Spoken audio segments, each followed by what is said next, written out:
What is going on, everybody? Jumbo Thick here, back with more Warhammer Fantasy Roleplay 4th Edition. I will be your DM for tonight, or GM if you prefer, Mr. Jumbo Thick, and I am joined once again by the aforementioned Unfortunate Fellowship. At least that's what I'm going with. And Flawed Fellowship. Flawed Fellowship. I like Unfortunate, so it's a little bit of both. You're going to be unfortunate tonight. So, Unfortunate Fellowship. My friends, cast and crew of Mr. Jumbo Smooth and Mr. Doobie 209. If you guys want to briefly introduce yourselves for the people at home.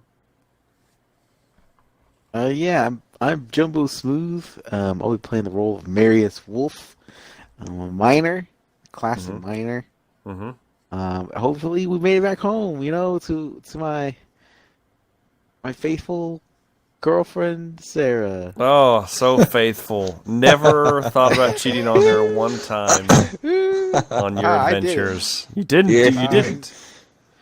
You're a little uglier this time, though.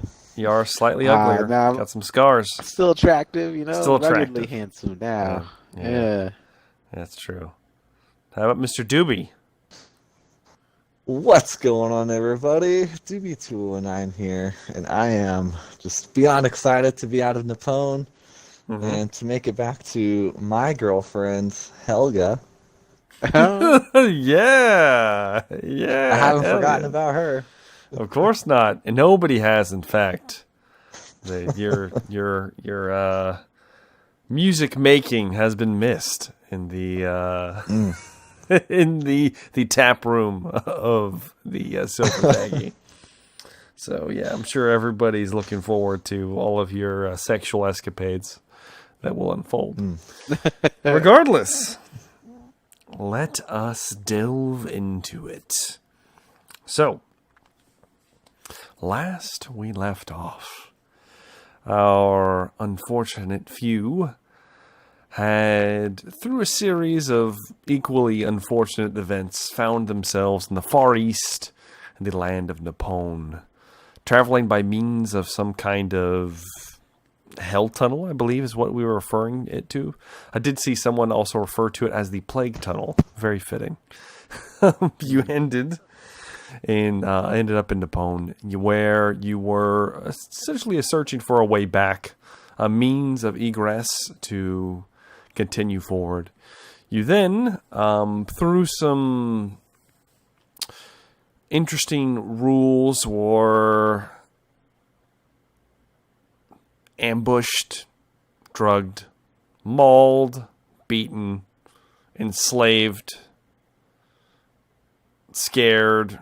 There's many more adjectives I could throw in here.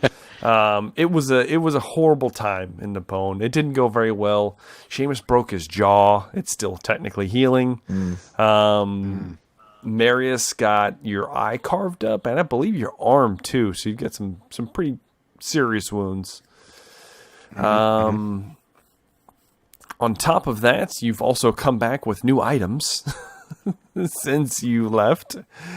Seamus is the proud owner of one awesome-looking kind of black and purple katana that, will only cost him his soul at some point. Let's see here. You also both retrieved several sets of magical masks that appear to enhance your one of your 5 senses, or 6th sense in some cases, and kind of drown out the rest. You also retrieved a book, which was not your original plan. You were originally going to attempt to retrieve the scroll, that was taken from you. But then was apparently, through some bizarre ritual, fed to this book that may or may not be inhabited by a demon that Mr. Marius Wolf is carrying around and using it as some kind of compass or some kind of magical key to figure out what the heck he's supposed to be doing right now. And through all of that, you killed a lot of people. You killed a lot of dark elves, which you ran into quite frequently.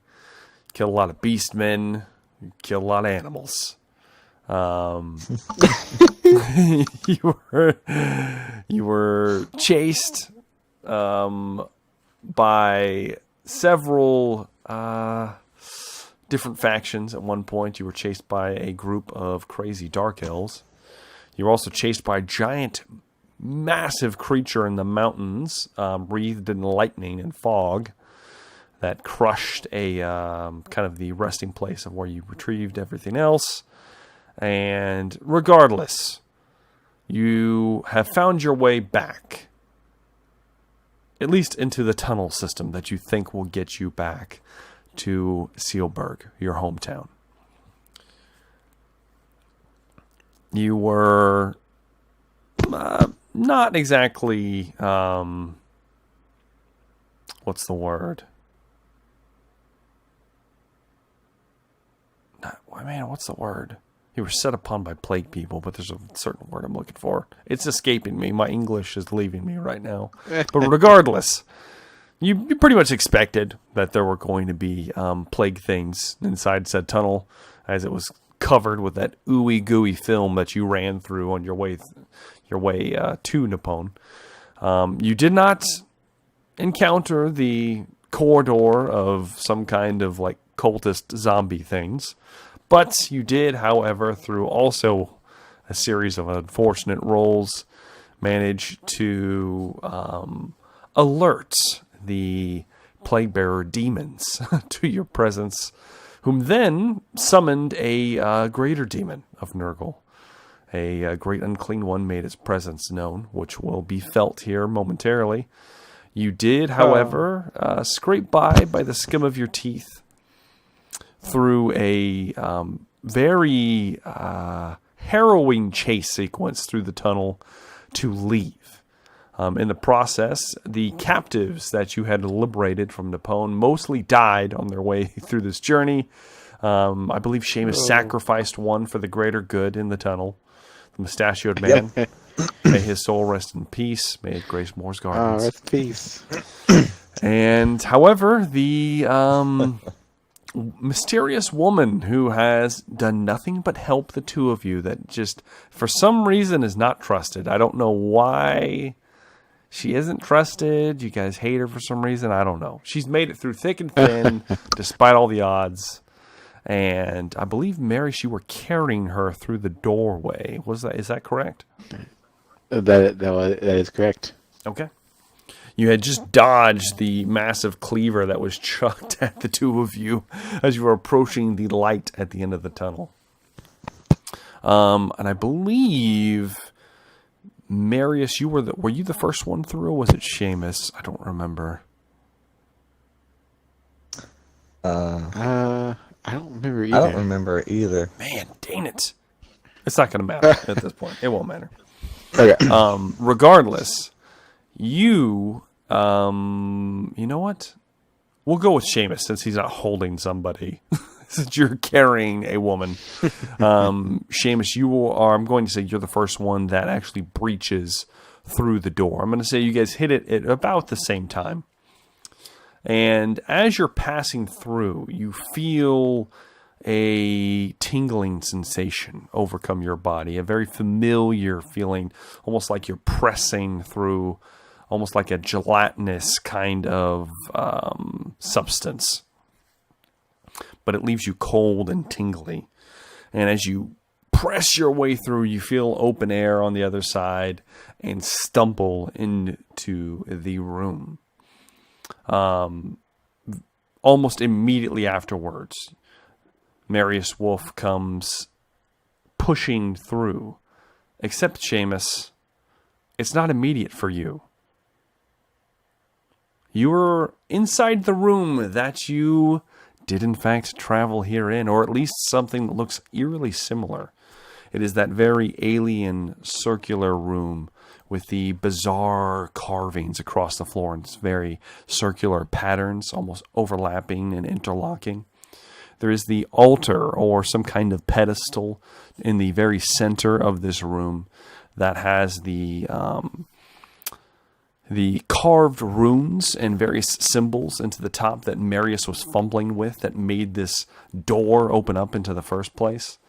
And of course, you can't quite see. The ceiling is kind of shrouded in darkness. And there are these blue glowing rocks set in kind of like the equivalent of sconces, about 15 feet above the ground level, all the way around in a perfect circle. And you do see directly across from you the kind of almost makeshift tunnel that's been carved that you remember from oh so long ago. What are you doing? I like to make my way to that makeshift tunnel. Okay. As Going soon as you around the center of the floor. Okay. As soon as you start approaching that, you become very aware that you don't hear the voice or the stumbling steps of Marius Wolf.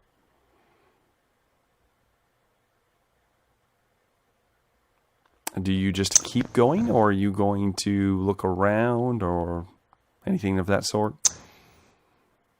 Yeah, I'm gonna like kind of pause and look around and notice that he hasn't come through the tunnel yet, and probably like wait a couple seconds and see if he finally comes through. Okay. It is eerily quiet. About a minute passes. You start hearing strange noises coming from up above. You glance up and you don't see anything. Go ahead and make me a perception test, Seamus. First roll of the night. First roll is a 31 out of 51. Okay, good. Very good. All right. So, Seamus, you glance up and you don't have dark vision, but you do remember that Marius pointed out a hole towards... Oh, no, it was you. You actually did see this. You saw the kind of hole up in the darkness above you where some interesting forms had scurried away.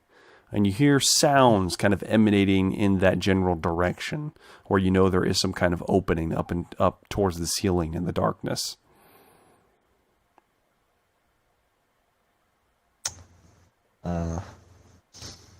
Can I walk back towards the hole that I just came out of? So the doorway? Yeah. Okay, yeah. So you start taking some steps towards the doorway. Go ahead. What else are you going to do? I'll try like reach out and put my arm through it. Okay. It's cold, cool stone. As your hand places against where the doorway should be. There's the outline, the ruined outline, almost like a door frame. And the inside is just solid stone.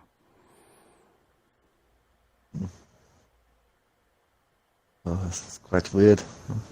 I will make my way towards that makeshift tunnel then, because I can't reach that hole in the ceiling. Okay. At this point, I'm going to say maybe another 2-3 more minutes have passed. So you're looking at about 4 minutes total. Are you going to leave this room? Yes. Okay. You begin leaving said room. At this point, Seamus, I need you... Well, you know what? You don't have to. You did feel a wave of something happen before you left this tunnel. That was a little unnerving. It happened shortly after the cleaver bounced after you. It's at this point, Seamus, that your natural resistances have allowed you to not have to roll to take corruption points, as you were in the presence of a very, very powerful demonic force. And though it didn't get extremely close to you, it was close enough that it could stain a lesser soul.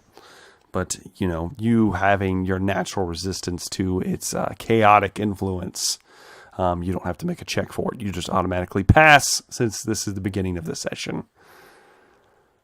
However, Seamus, you feel something a little strange around your waist. You feel something moving as you are just a few steps down this tunnel that has been carved with apparently hands and feet and teeth.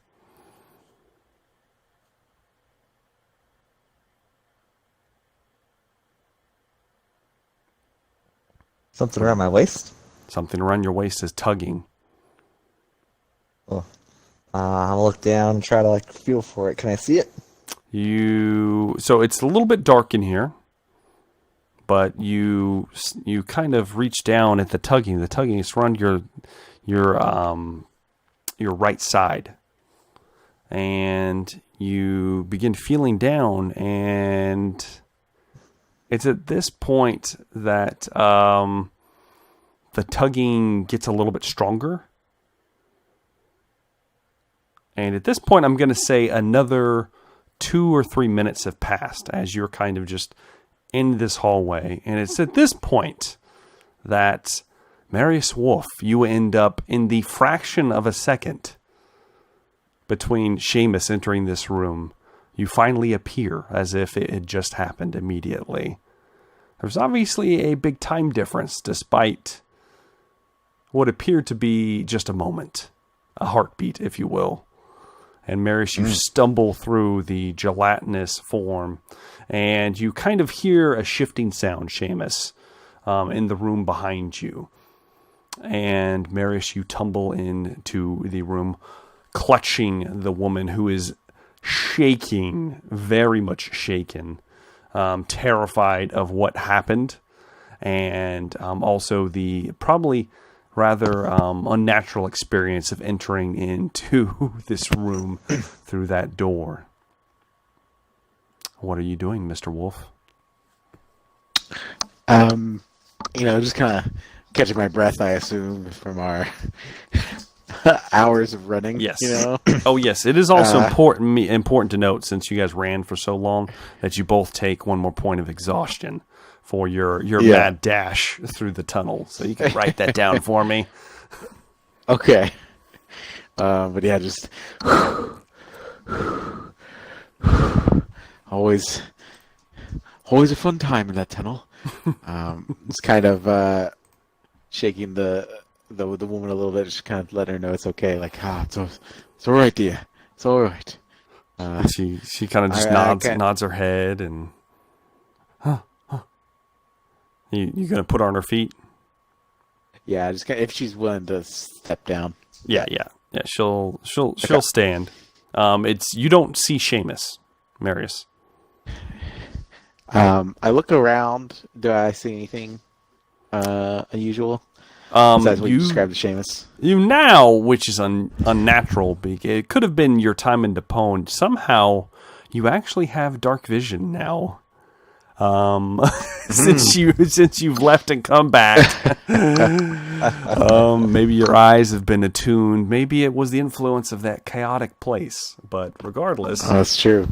Without a test, you glance up, Marius, and you see the hole that Seamus had pointed out. Those long time ago.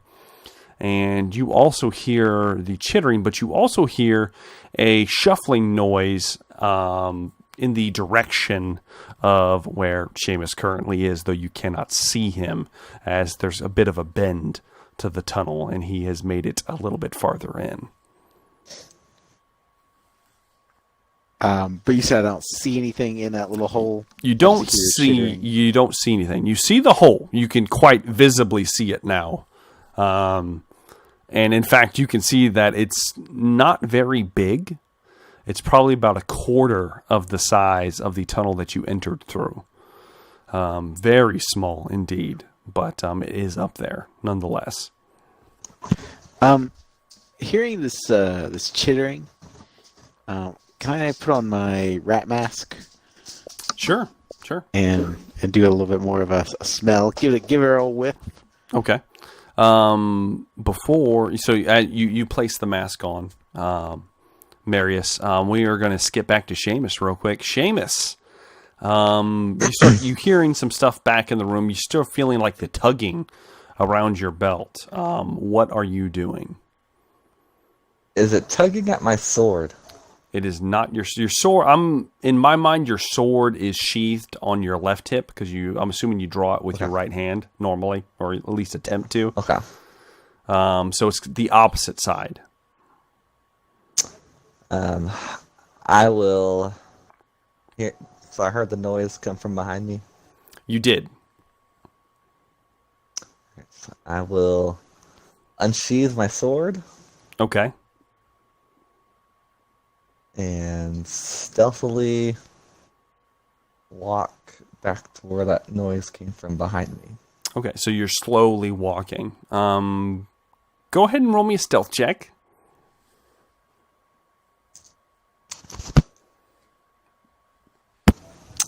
Ooh, that's bad. That's a 73. Good. I like it. Do you want to use your fortune points? Out of badness. You want to use your fortune no, it's point? too early. We can do it. Ah, Too early to burn a fortune point. fine. Seamus, so here's what happens with that horrible fail. Marius, you put on the mask. You place the mask onto your face. Go ahead and make me well, first off, I need you to make me an endurance test, Marius. Okay.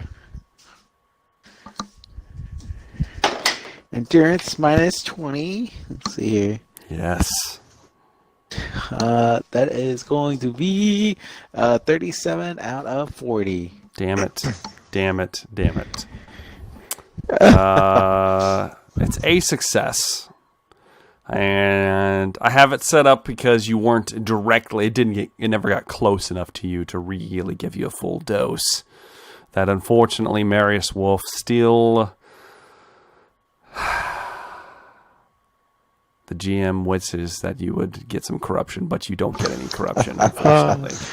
So no corruption points as of yet. Still pure. But go ahead and make me a... Yeah, exactly. You better praise him. You make me that perception test plus 30 for your mask. Minus 20, though? But minus 20, so with a plus 10. Plus 10, okay. All right. That's a 7 out of 50 for smell. Ooh, man, that's really good. Okay. So you put it on, and you're immediately... There's this pungent aroma of rat. Of wet, disgusting rodent. And if anything, it doesn't even smell like just your normal rat. It smells like you're just in a den of rats. It's very, very pungent, and it seems to be coming from that hole. But you also get a whiff of something even more worse, as there is a horrible rotting smell beginning to come from the tunnel the opposite of you, where you hear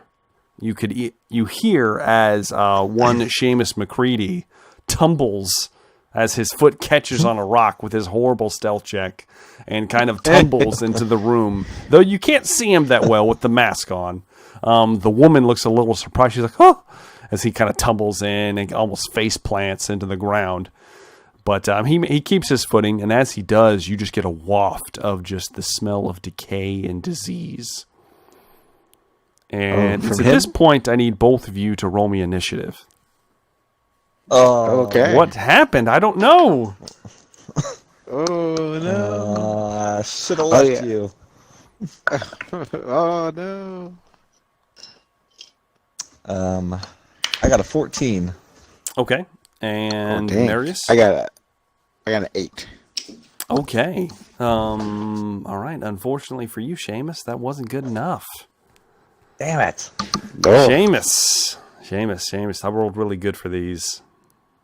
I've got no health. Be nice to me. I know. No, it's going to be worse. I'm going to kill you now. Let's do this. You thought the adventure was over. It's not.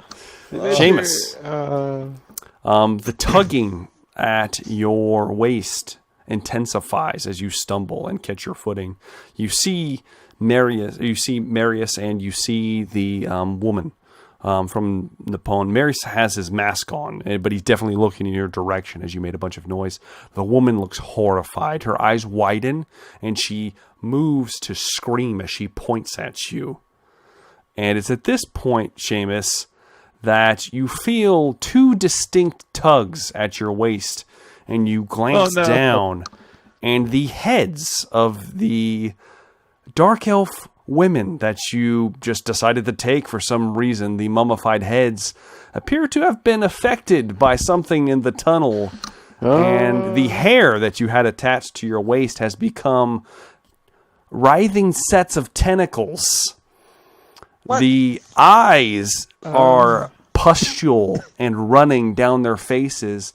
Their mouths open and their tongues have become something similar to that of a like a lamprey mouth.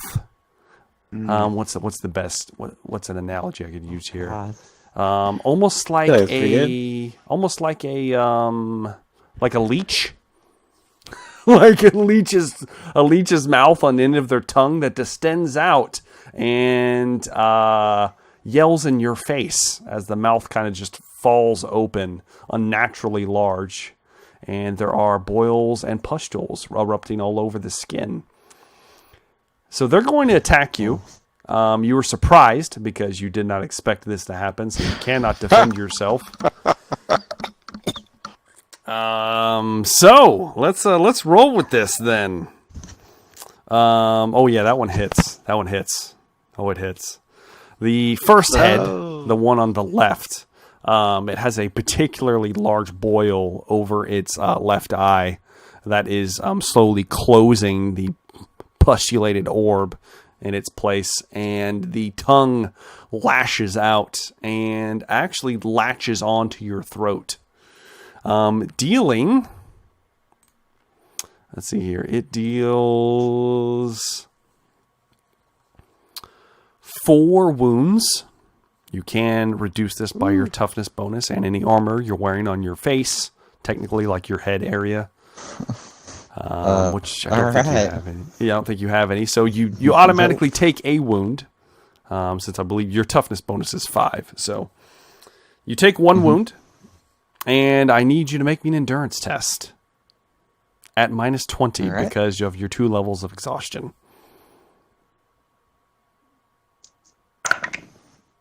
Oh, I'm gonna use a fortune point. Use that fortune point. Oh, geez, that's even worse. Oh, that's a 91. Oh, a 91? I went from an 85 to a 91. Okay.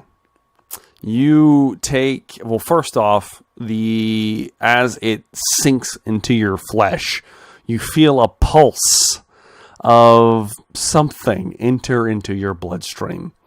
You have 2 poison conditions. Oh. And you may or may not have succumbed to some kind of unnatural disease. We'll see. For now, the poison conditions are probably the most scary things happening to you at this given moment. So yeah, there's that now. That's the end of its turn as the tongue is still latched onto you.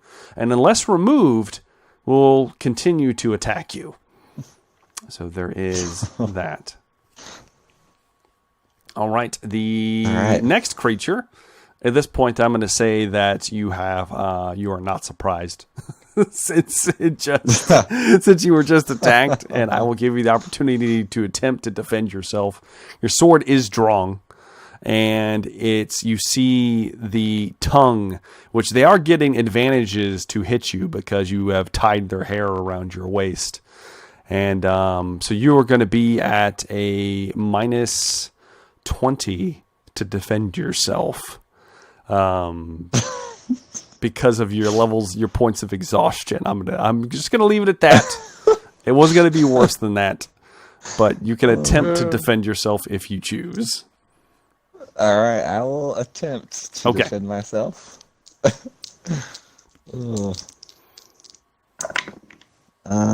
This is just terrible. That's a 47. 47. Unfortunately, that's enough.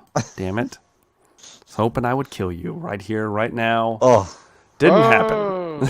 So the tongue lashes out, the second tongue, and though it wasn't a successful success, so you don't get anything beneficent from this, but you do manage to kind of swat the tongue away to get it away from you, but they are still currently attached at your waist. It is at this point that it is now your turn, Seamus McCready. And if you will remember, you are poisoned. Yes.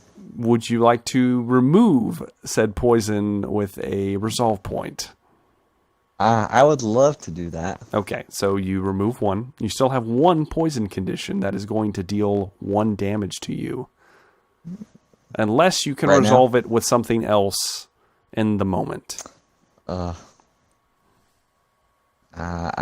out of healing stuff, so I don't think so. Okay. You watch as... I'm assuming, does this bring you to 0?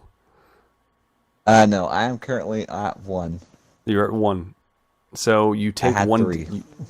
You take 1 wound from the poison coursing through your veins. And you feel even a little bit more weaker than you were before. You watch as Seamus looks like he's in bad shape, Marius. You just see these desiccated heads begin attacking him. The one tongue is still latched onto his throat, and he's flailing around. It's not looking good. Seamus, what would you like to do with your action? Remove the tongue from my neck. I need you to make me a strength check as you grab a hold of it and try to pull it away. Oh, jeez. At -20. At -20. It's an opposed strength roll. Well, that is a 56. Okay. Out of 10. Out of 10. Oh, yes. So, Seamus, you grab a hold of the tongue, and in your weakened state, unless you want to roll a fort, you want to re-roll it, fortune point? You know what? Let's do it. Let's do it. Be the end of me. Ooh, that's even worse. It's not a critical fail, is it? It's not. It was a 96. Okay, as long as it's not critical, it's not going to matter.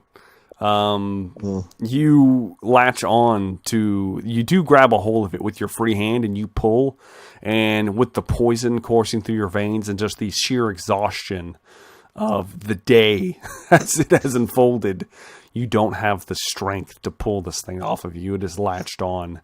And you see as the eyes roll back even further into its head, and there's almost like this creeping smile that begins forming on each eye, almost as if the eyes are opening up to be individual mouths that are smirking. And I'm assuming that's the end of your turn, Seamus. That will be the end of my turn. Yeah, Seamus is looking rough, Marius. It is now your turn to act, Mr. Wolf. How far away is he? I'm going to say he's within range. He's going to be within the 40 feet if you want to rush over to him. Yeah, I'll probably see that things are not right, and I will rush over and... Now, you're still wearing the mask. Yeah. I'll probably, go lift ahead. the mask off if you allow me to. Yeah. I'll say it'll be your free action to kind of remove it if you don't want to have any penalties to your attack. So that's fair. Yeah. I'll do that, and I'll just kind of rush over with my pick ready and aim for one of these heads. Oh, you're going to use the pick? Hell yeah, I'm using that pick. Okay. Well, which one are you going to go for? Probably the one that's not close to any vital organs. I guess the one that's not attached to his neck. Okay, so you're not going. So basically, they're both still attached at his hip. They're kind of writhing back and forth, and they are considered small targets. They're going to be harder to hit. Now in melee, they're going to be slightly easier for you because they're not attached to you because, you didn't tie them to your belt. You're going to get a benefit, though it's going to be negated by your negatives. Exhaustion. Your levels of exhaustion. Normally you get a plus 20 for this, but because of your exhaustion, it's going to cancel out. Between the two, you have the one that he kind of swatted the ton away that's still writhing back and forth, and the one right next to it that its tongue is still latched into his throat. And it's pulsing. Up to you what you want to do. Yeah. Which one you want to take I'll care probably. I guess what I'll do is I'll take my pick, and kind of use the hilt of it, like just try to like come in there and pommel smash it if I can. Okay, which one? I guess the one's pumping stuff into his throat. Okay, yes, probably a good decision. So go ahead and make me just a straight attack roll. Okay.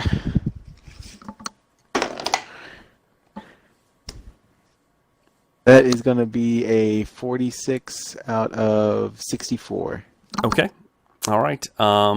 It attempts some of the tentacles that are its hair that have kind of formed into these knots of like congealed, like almost. It's you can tell it's still hair, but it's almost like it's beginning to change into something else.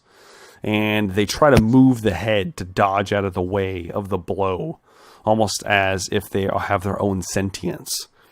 And the butt of the pick hits true, square on top of this thing's head. How much damage do you do? Ooh, I do a lot. I do 12 plus. That would be 1 success, so 13 damage. 13 damage. Okay, so that's significantly more than you need. You when you hammer home onto this thing's head, it just pulps into nothing. This diseased, decayed flesh just explodes like a ripe watermelon across Seamus, and of course across you a little bit as well. And the tongue is still attached in Seamus's neck, but the rest of the head falls away, and it's still pulsing into his throat, though it does slowly start to become still as whatever tether it had to reality has been severed, and it falls limp around his waist. Is there anything else you can do? I don't think I can do anything else, so I think that's it. So now, Seamus, it is the other head's turn. Time to shine. Make that defense roll as the tongue lashes out at you. Oh boy. That's an 83. You want to use that fortune point? Yep. Okay. I got one left. Ooh, that's a 24 out of 20. Okay. Fortunately for you, I rolled a critical fail. So she lashes out, and the head lashes out in your direction once again, the mouth looking for purchase. And you swat it away, and in the process of swatting it away, unfortunately you weren't successful, otherwise something more beneficent would happen. However, as you're swatting at it, the strands of hair that the tentacles that were still attached to your waist kind of, you feel them tighten and then loosen, as almost as if it gives way, and the head falls from your body. And almost like a grotesque, almost like an octopus, the tentacles lift the head up off the ground as it stumbles away from you. Not out of range, but within, it's now on the ground and not attached to you anymore. So there won't be any disadvantages to attacking it. And that is the end of its turn. It is now yours, Seamus. I'm assuming you want to use a resolve point to nullify what's left of the poison in your body. Yeah, I do. Yes, okay, you can do so. Now you may proceed with the rest of your turn. Alright, is that head still wiggling around on the ground? Oh, yes, it is very much so wiggling there. You would normally have a plus 20, but because, in melee that is, but because of your exhaustion, you're just at a straight roll. Alright, I'm going to try and just stab it with my sword. Go for it. That is going to be a 36 And if it's just a straight roll, it's out of 55. Okay, 36 out of 55. All right. Marius, you see as Seamus lashes out as this thing stumbles from his body. The sword gains purchase as the tentacled head cannot move quick enough away, almost as if the diseased form is even enclosing upon itself. And this is the one that has the some of the eyes that are laughing and starting to giggle to themselves. They're starting to count. And you see there's an odd horn starting to form in its forehead. Very reminiscent of some of the demons you've seen recently. And the sword cleaves the head in twain. Clean in half. Normally, Seamus, you would feel a rush. A pulse of something. At least that's what you were expecting, but you don't feel anything.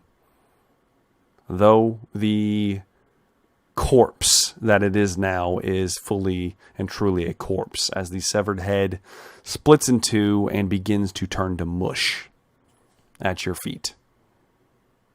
And that's it for combat. Woo. Ooh, yes. Loved it. Loved it. So, I like to immediately look back up at that hole. yes. Do I see anything? You don't see anything, but you do hear, you can still hear faintly the kind of like chittering, the sounds of rats. At least that's what you think it sounds of. It's very strange. It's strange noise, but it is definitely rodent-like. All right. I motion for the woman to come over to get closer to us, away from the hole. And she does so, and she's been horrified by this very quick turn of events that you resolved. Thankfully, Seamus is looking rough. In fact, Seamus, at this point, Marius, go ahead and give me a what would this be? You don't have heal. I do not. You don't. You know what? Just give me an intelligence test, Marius. That's your minus 20 because that's your levels of exhaustion. Let's see. Oh yeah, it's not. Is it even possible? I mean, it is possible. But no, I didn't get it. It'd be 89 out of 36. Yeah. You have a high intelligence. Intelligence is INT, right? Let me make sure. Because I's initiative, right? Yeah, I's initiative, INTs. Yeah, that's intelligence, yes. Okay. Then yeah, it would be 16 or it was out of 16 and I rolled 89. Yeah, okay. Yeah. It's so you get the feeling that something's probably up with Seamus. Judging you don't know what, but judging from your experience with plague in the past and disease in general. Yeah. I also, at this point, Marius, need you to make me a cool test. Because you have had interesting experiences with disease and rot to begin with. That's true. I'm going to have to make a reroll real quick. Okay. Oh, a critical fail. Yeah, go and use that. Use that fortune point. That's much better. That's a 33 critical success. Oh yes, indeed. But 40. is it even with your minus 20? Is it still a success? Yeah, it's 33 out of 40. Okay. With critical success, any fear that might have overcome you at the prospect of being close to a possible plague victim at this point, you manage to stave off. Though you do see a few, almost like a rash, begin to form around the sucker for the tongue that was attached to Seamus's throat. And in fact, the sucker is still attached. It's just not moving anymore, and it's starting to turn into like this gross, goopy pus.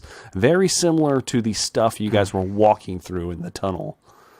I like to try to remove that sucker from him. Okay, with your cool test, I'll say you don't panic, but you reach up and you can pull it with your strength easily, one-handed. You just pull it straight off, as Seamus was too weakened to do it himself.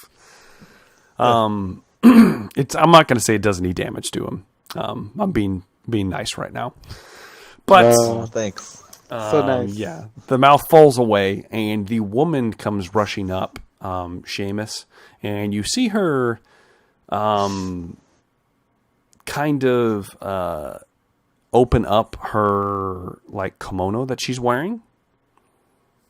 Oh. And it doesn't like fall off; it loosens significantly around like the chest area, and she begins rummaging in it, and she pulls out a almost like a small pouch, and takes a big handful of some kind of powder out of it, and you recognize it immediately as the powder that was shoved into your wounds at one point already. But she begins impacting it into your throat unless you stop her. I do not. I let her do what she needs to. All right, she begins stuffing this powder, and it hurts bad, but she stuffs it in there as best as she can. And Marius, you can see, since Seamus can't see his own neck, you can see that the rash that was forming begins to kind of start to subside and begins to go back to just normal skin, though it is torn and shredded from where the mouth was there. And she just kind of nods as she sees this happen. And it just kind of stands there, looking for direction, not sure what's going on and what needs to be done. So he's like, Seamus, let's go home. And just kind of motion towards the tunnel. Okay. How are we doing this, boys? I'll probably lead since I've got dark vision now, you know. Okay. I'll be like, Seamus, keep on the eye on that hole while we get out of here. There's something about it that unnerves me. And start making a way and kind of motion towards the woman that we're leaving, you know. So she can pick up on it, on your kind of body motions and everything. She seems to be very intuitive, and she can kind of figure out what you guys have been doing, and she follows suit. And what were you saying? I make an intuition test and see if you can figure this out. I mean, at minus 20, let's see. At minus 20, let's see. Oh yeah, no. That's a 56 out of 6. You just don't know. You just don't know. She just somehow, she just seems to be able to intuit what needs to be done occasionally. It's very strange. It's very strange indeed. Yeah, she's done nothing but help you, and you mistrust her so much. It's fine. I don't trust her. I know. It's not like I roofied you the last time you trusted a woman. It's fine. That is very true. Regardless. So Seamus, you are in behind. Is that the way I'm taking this? So Marius is leading. Yes, I'm coming up slowly but surely. Okay, so I'm going to say, are you going to place the woman in between you? Yes. Okay. All right. The tunnel it's wide enough for you guys to stand shoulder to shoulder, but it's still not that wide anyway. It would be kind of difficult. You remember the claw tunnel with like almost the scrapes here and there of the kind of blackened, dried blood. You will notice that there appears to be some kind of like cave fungus, like an algae that is beginning to grow in certain places. That it just happens to have appeared. It wasn't here the last time you were here. You keep walking, and Marius, you notice that the tunnel ends, and it just ends in darkness, though you can see in darkness. And you can tell that there is something shrouding the entrance here. And you will remember that there was almost like a tarp or something close to it that was shielding this tunnel from the outside that would make it very difficult for someone to see it.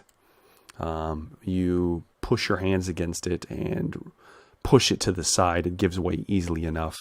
And you are once again inside that familiar tunnel. To your right is the collapsed remains of stone of what was part of the tunnel. There is that small opening towards the top, and you can hear, even louder than you could in the room before, the chittering and skittering of rodents is all you can place it as. Even now, this is new. You remember what it smelled like with your mask on. You can smell that now, even without the mask on, though it is not as strong, not as pungent. You can still smell it, almost as if you just instinctually now you just kind of recognize the scent now, and it's potent enough that you can smell it without any additional help. And you can definitely tell it appears to be coming from that hole. Okay, the smaller hole at the top of the rubble. This is at the top of the rubble. You will know that the tunnel, if you make a left, the tunnel will eventually lead you out of this godforsaken mountain, if you so choose. I do choose to do that. Okay. You begin turning. Are you going to light a torch or anything for the woman? I don't even know if I don't think I have a torch anymore. Yeah, I don't think you do either. Actually, it was taken by the Nipponese. Yep. Seamus, do you have anything for light? I have nothing. Yes, this is great. I love it so much. You guys are stumbling. I mean, it's dark. Marius can see, so I'm just going to say that you guys are making kind of like a chain. So the woman is holding on to like the back of Marius, and then I'm assuming Seamus, you're probably holding on to her, maybe like with one hand. Maybe the other, on your crossbow or your sword, whatever you want to use. But Seamus, you and the woman are in complete darkness. I mean, you're inside a mountain cave. It is blackness. And, Seamus. And Marius, you do have your dark vision, but it only lets you see so far. And it is grayscale without any light present, any light source. So you can see better than them, but it's not by much. And you guys begin, with you leading the way, no one's going to get lost in the dark cave. Mostly because it only goes one direction, but also because hopefully nobody will get turned around and end up walking back and forth for a few hours. I was hoping that would happen, but it's fine. Regardless, you continue forward, and Marius, you're good in the mountain. You've spent a lot of time underground. You were trying to get a job at the mine. You're a miner. That's what you want to do. It's your thing. And you feel like you've approached close enough to where you think the opening to this tunnel should be. And there's just a smooth, solid wall. Oh, no. What would you like to do? And this is the end of the tunnel, right? This is the end. And it is smooth. It doesn't look like collapsed rubble or anything like that. It doesn't look like anything was pushed in front of it. It doesn't look like anything was pushed in front of it. It's just like very interesting. And it appears to be stone, right? It is definitely stone. And if you remember, the tunnel that you're currently in is surprisingly well crafted, possibly because it was built by dwarves. Sure. Yes. But yeah, I don't know. I guess I look around for any anything that looks Yes. out of place? Yes. Go ahead and you can. It's going to be your choice. Mm-hmm. I'll either let you do perception or I'll let you do intuition. Perception for sure. Okay. Go ahead and make me a perception test at minus 20 minus because 20. of your exhaustion. I'm so tired. That's a fail. 63 out of 20. Okay. Do you want to re-roll Let that? me. You know what? I will say this. With your experience in the mountain, and also with the time you spent in the Sealberg mine, I will give you a plus 20. So to make this an easier test, it'll make this just a normal test. So if you want to roll again, I'll still roll one more time. Okay, go ahead. Yeah.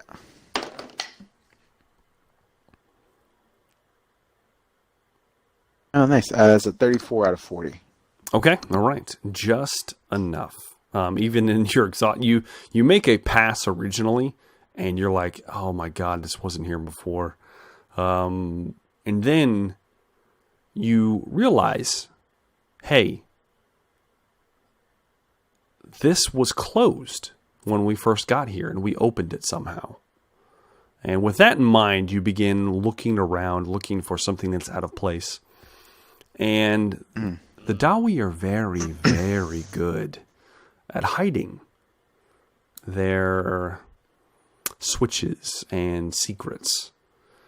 But you've spent a lot of time in, dwarven tunnels and the like, and you begin just feeling by touch around the edges near this door, and you come across a piece that is not as smooth as the rest. And you press your hand against it, and it actually gives way, almost like a switch. Presses in, and as it does, the door begins to open.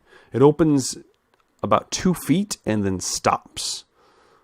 You hear the clicking of the mechanism above you as it engages, and then it just kind of stops, almost as if it's like rusted and not working. And you have a small gap that you think you could make it out of. There's fresh air wafts into the tunnel. And there is, however, not any bright light, as it is not daytime. It is actually night. And there appears to be a storm a-brewing outside. What would you guys like to do? I know Seamus would like a good rest at some point. Yeah. Seamus, I don't know what's the best plan here.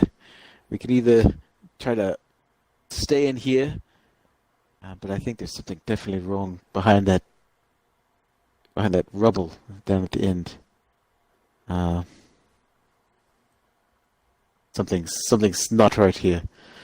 I don't know if it would be safe to stay in here, but I don't know how much better it would be trying to sleep outside in the storm. What do you think? I say we take our chances in the tunnel. The tunnel. I gotta stay in here out of the rain and the wind. All right. I guess we'll get as close to the door as you can. To the door we can. Okay. I would like to kind of, before we do any kind of camping, just kind of do a little bit of scouting outside. Okay. To see. Okay. With that, what's going on before we do that though, are we looking at just like a quick hour break, or are we looking at like a full rest? Because that's important to know. Yeah. I'd be down for either. Whichever. I want to get out of here too. So yeah, if it's just an hour, you will regain your toughness bonus and wounds. If you want to just take an hour to just kind of chill, if you want to do that, if you want to take a full rest, you can do that too. But there will be checks involved with taking a prolonged rest. How long did it take us to get to here from town? It took you a few hours to get back to town. At least it should, if the path is the same and not any more treacherous. Because, of course, I would not make it any more treacherous on the way back. Okay. Yeah. I guess yeah. Let's start with an hour and see how that goes. I guess. So you wanted to take just a quick look outside, Marius? Yes. Okay. What are you looking for? Are you looking for maybe materials to make like a small fire, or are you just kind of trying to get the lay of the land? A little bit of both. Okay. Just kind of see if I see anything different out here that's super noticeable, and if not, or also try to gather some materials if I can. If there's anything close by, if there's not, probably not. That's fine. Go ahead and give me it's going to be a combined check. So just one roll, and we'll see how successful you are at two things at once. You're going to be testing both your outdoor survival and your perception. Okay. So how's that work? Just roll one dice, and then let me know if the success levels for either of them. Okay. I got 17. That's good. Out of 21 for outdoor survival and 20 for perception. Okay, good. A success, and then is it one level success for outdoor survival? Both. For both? Okay. The same, just a success. Just a success. Just a success. Okay. All right, that's fine. Yeah. So you creep out of the doorway. I'm assuming, Seamus, you are already beginning to like rest and try to recuperate a little bit of your vitality. The woman kind of leans down next to you. It's nice to be next to, even though it's dark outside, there's still more light coming in from out there than there is in the dark mountain, the tunnel that you're in. Marius begins creeping out. Marius, the first thing you notice is the bodies that were here are long gone. You don't even see stains in the earth where they should have been, where blood should have pooled and sunk in. You likewise don't see any goblin bodies nearby. In fact, you don't see much of anything as these storm-like clouds are beginning to fill below the mountain itself, below your current standing in the mountain, kind of obscuring the land beneath you. And it's starting to kind of roll up towards you as well, like the rain is going to start picking up at any moment. But while you're looking around, you do see there's like an odd shrub up here, and actually a couple withered, dried out branches that you think you could grab a hold of, and hopefully with some ingenuity make some kind of semblance of maybe a small fire or something of that sort, enough to kind of get a little bit of warmth for your companions. Do you have anything to make a fire with? I do still think I have the flint. Yes. I do believe you did pick that up, and you kept that in your pack with you, so you're good with that. Yeah. So, unless you want to look for something else, that is what you find. That's probably all I find. I think I would find on a mountaintop here, so I'd probably just be thankful for that. And head back. You head back inside. You prepare a very, very small fire, probably just enough to just put off a little bit of warmth. Not too terribly much, but enough to somewhat lessen the chill in the air. I'm assuming, Marius, you're going to be kind of taking a watch, essentially, since you're the one who can see the best. While Seamus and the woman are recuperating. Yeah. Yeah, go ahead and give me a perception test. Okay. Minus 20. It will be at minus 20. Okay. 6 out of 20. Okay, good. Very good. Very lucky as well. Okay. So I'm going to say over the course of the hour, all of you keep hearing you now, Seamus, and the woman can hear the chittering coming from down deeper in the mountain, almost like it's echoing up. And it is a little unnerving, but all of you do get your full rest in, your full hour of just a break. So you'll get your toughness bonus and wounds back, with no checks needing to be made.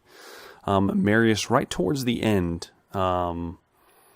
you begin to hear something out, not in the tunnel, outside.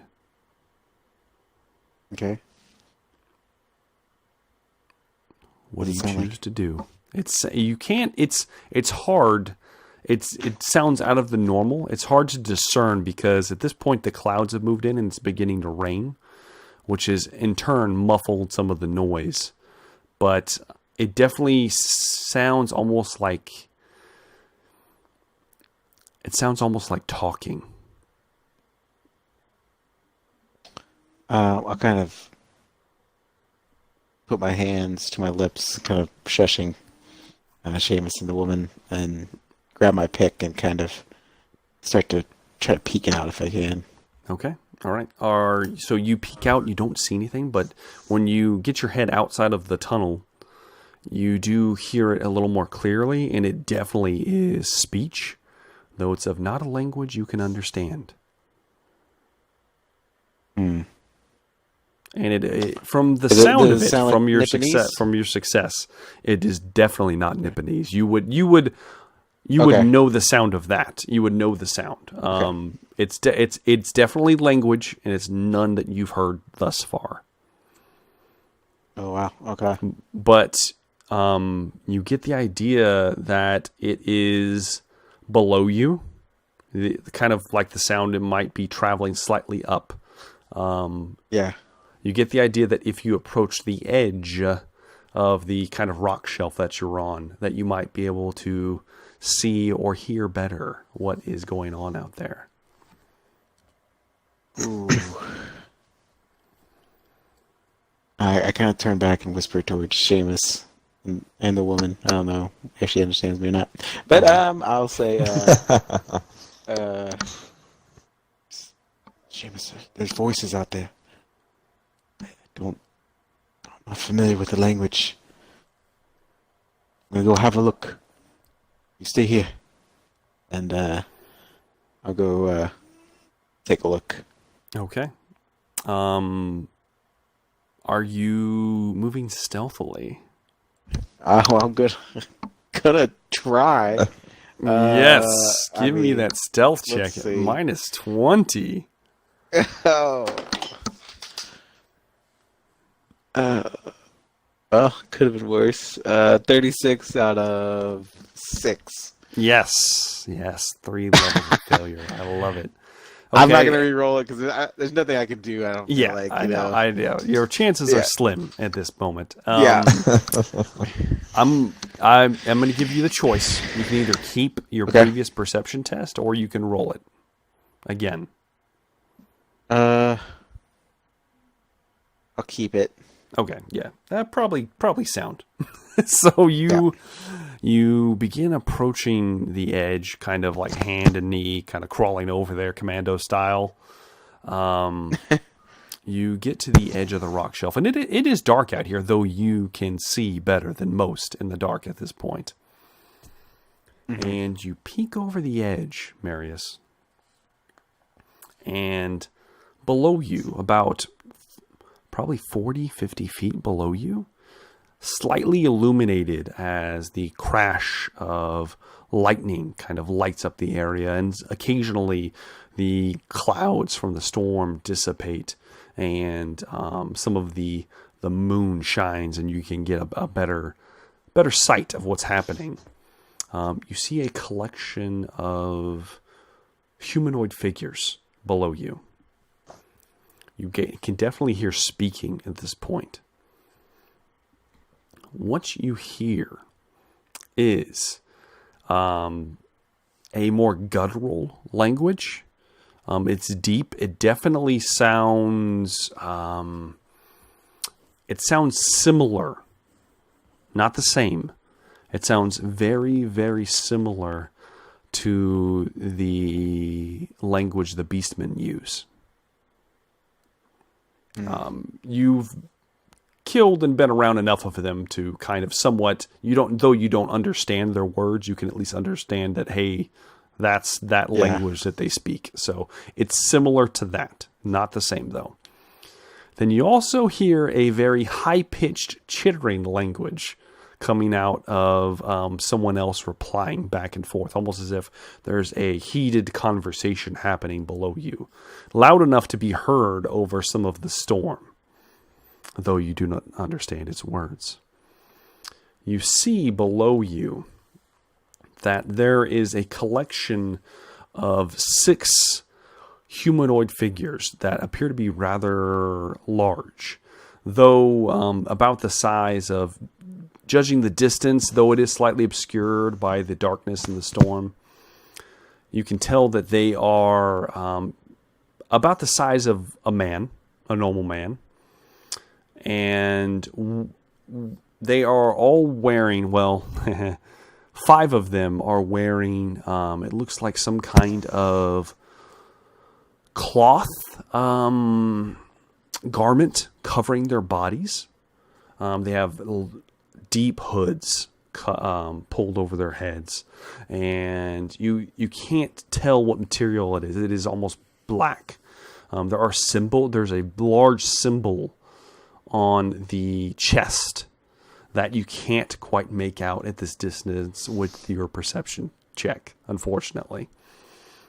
But there is some kind of symbol on their chest. You do see a glint of like yellow on the black robes. They appear to be humanoid. That's all you can tell. The 6th humanoid figure you recognize, as you see a large set of antlers atop its head. And you recognize it immediately from kind of the shape and form as the individual that you saw whenever you stormed the Beastman lair. The caster of sorts that was shot. Yes, you recognize him. In the darkness, you see the antlers above its head. You can tell that it has a humanoid form, as he's the one speaking in this guttural language, and his arms are being flayed out before him, out from underneath his kind of deep wool, or not wool, kind of I don't know how to explain it. It's kind of like a cloak, but made out of like some kind of skin, some kind of animal skin, and you can see that he has human flesh. It glints in the low light that you get sight of. There are spiraling tattoos. You're not sure, they might be black, they might be blue. It's hard to tell. But at about his middle of his forearm, the human skin starts to become black and almost has a fur-like quality to it. And the tips of each of his fingers are curved and almost like a talon of like a creature. And they are midnight black. And he's speaking to another group that you see. The other group is very, very large, in fact. You see it is a collection of small figures. They're human size, but they appear to be slightly smaller. Not like the size of like a halfling or anything of that sort, but a small person. Just think of it kind of like that. Some of them are the size of a normal person. Some of them slightly bigger, but for the most part, the majority of them are smaller, and they're kind of twitching, almost nervously, looking back and forth. You can see that the 8 of them on the outside appear to be slightly smaller. They're wearing some kind of makeshift armor and wielding rusted weapons in their hands, openly wielding them. And they have broken shields strapped to their arms. They appear to be furred, from what you can tell. And you do see long bulbous tails going out from underneath their form, kind of thrashing back and forth. And it immediately sparks some recognition to the creature you chased in Sealberg. This must be something similar. You see the 8 on the outside. Then you see 4 towards the inside of this group that are facing the creature that is speaking the guttural language. These 4 are wearing thick and red encrusted armor that looks in a state of disrepair, but still very, very heavy. And they each have 4 very large, almost halberd-like weapons that they're wielding. And these are not shifting as nervously, and they're definitely much bigger than the other creatures. And there's one that is in between all 4 that is chittering back to the antlered creature. This one is much larger than even the guards, the ones with the large halberds. In fact, he is significantly larger. You can tell that all of these creatures have red orbs for eyes. There are also 2 more creatures that have almost like strange contraptions encasing their bodies. It looks almost like plate armor, but not quite. There are gadgets and hisses coming off of the armor itself, steam sputtering and moving across their limbs and chest, and some kind of mask is fitted over their heads. And each of those 2 have a bag containing something around their waist, and they're nervously fumbling their hands inside of it. And you can hear the clink of things, even up this high, of things rattling together. And each time it happens, some of the individuals around them kind of nervously shift further and further away from them. You then see that the large individual, which you can only think of like just a giant humanoid rat. It can't be true. Oh. But that's exactly what all these creatures look like. They look like rat men. It's very strange. You know, a man of the Empire. You've heard of strange tales, but these gotta be some kind of divergent form of beastmen. Some mutant. Exactly. Yeah. They can't possibly be rat people. But the larger one has an impressive set of armor. And even from this distance appears to be polished. Almost like a mirror sheen. Despite the kind of like rends and gouges of disrepair in it, it still has an appearance of almost regalness. And on top of that, it almost looked like it has been worked to fit his body, like it has been cobbled together and most likely scavenged from something and made to fit this form of what you can only assume is probably the leader of this tribe of beastmen, as you think they are. You further see a sword that he has his hand resting on at his hip that is pulsing with green light, illuminating blackened metal and strange glyphs shimmering on it. And upon his head is the skull of some massive rat that very much resembles the skull hanging above the bar at the Thaggy. Almost identical, in fact. And he's wearing it like a helmet. And what would you like to do in this moment? I'm just... there's a lot of them down there, so I'm just there's a lot. Observing. Okay, yeah. So you're just observing, and... Yeah. How far away are they? Are they? They're about... I'm going to say they're probably about 50, 60 feet below you. On a rock shelf towards the bottom. Or not towards the bottom of the mountain, obviously, but further down the mountain than you. Yeah, I'm just peeking over just enough to see, you know? Yes, just enough to see. Just enough to see what's happening. At this point, if you're just watching, you see that the antlered figure makes a motion back towards the people with him. And you see one of them reach down, actually it takes 2 of them, in fact, they carry a large bundle of something over in between, and they give it to the antlered figure, who takes it in one hand, lifts it, and tosses it towards the I'm just going to call him the Skaven warlord. Marius doesn't know what he is, but just for the sake of brevity, he tosses the sack over to him, and it, with weight, hits at his feet. And you see it open, and you see large chunks of glowing green rock spill out at his feet. And you recognize them immediately, as they appear to be pieces of that godforsaken herdstone that shattered all those months ago. Large chunks of it, in fact. And as soon as it stumbles open, the warlord immediately crouches down and begins fumbling, pulling them close to himself, and he actually begins chewing on pieces of it, which is in and of itself disturbing. And as he's speaking his kind of chittering language, and he motions, he like snaps his fingers.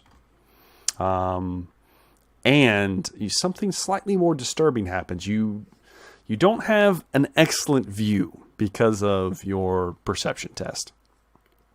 Mm-hmm. But you do, however, see almost like a shadow detach itself from almost like just it appears almost out of nothing next to the antlered figure, who doesn't look disturbed when it happens, but it is unnerving to see. It's very unnatural that you didn't see a creature there, and now you do. And it unfolds itself from the shadow, and it has a bundle in its hand, and you can tell just from the shape of the creature that it is one of these rat people, though it is clothed in completely black cloth wrapped around itself, leaving only its red beady eyes exposed. And it places the sack in the antlered figure's hands, who takes it, and as soon as he takes it, the black-clad rat slinks back into the shadows and completely disappears from view, almost as if he was never there. The antlered figure reaches into the sack, opens it up, and pulls out a skull. And you recognize the skull as the one that was on that pedestal in Napone. Oh. Even from this distance, you can tell just from the markings on it that it was the one that disappeared. He takes it, says something in the Skaven language, in Queekish, to the Skaven, in their own language. Tucks it behind his back, gives it to one of his followers, and they begin backing away, still looking at the creatures that are now starting to swarm around the sack of glowing rocks. And they begin slinking off into the darkness, unless you want to do something. No, I'll just kind of slink away myself. Okay. As you attempt to slink away with your very, very, very failed stealth test, Marius Wolf. Uh-oh. Oh, you begin to move away, and you dislodge a rock. Hello? Thump, thump, thump, thump, thump. Immediately, all the beady eyes, ha! And they look up in your direction, all of them at once looking up. And you're not in view. What would you like to do? But you definitely heard it, and then you hear them, and they begin chittering to each other. Yeah. They didn't see me, but they heard. They didn't see you, but you've got the feeling they were, they're very agitated and kind of looks like they're on edge at all times. Yeah. And you get the idea that they're probably going to come investigate what just happened. Is there is the way down the mountain different from where they are, or is it I have to go through them to go through? You're not going to have to go. No, the path that you know of does not lead you down right next to them. It doesn't lead you through them. It does lead you close by, though. Okay. I guess I would quickly run back to Seamus and the woman. Yeah, to try to communicate that we need to go. Okay. Now. So Marius shows up and he looks a little disheveled and he looks very upset. What are you doing, Seamus? Seeing him signal we gotta go, I am gonna go. Okay. Yeah, I'm just trying to make hand motions like as quietly as I can, but as hurriedly as I can. Like we gotta go. Of course. I mean, the woman's like not going to give you away at any moment. It's fine. I kick out the fire. Okay, that's fair. And then, grab the woman and we're heading out. Okay, you begin heading out, and as soon as you do, you can hear the hissing and the sound of rat-like feet from down below the mountain. And we're going to take our break.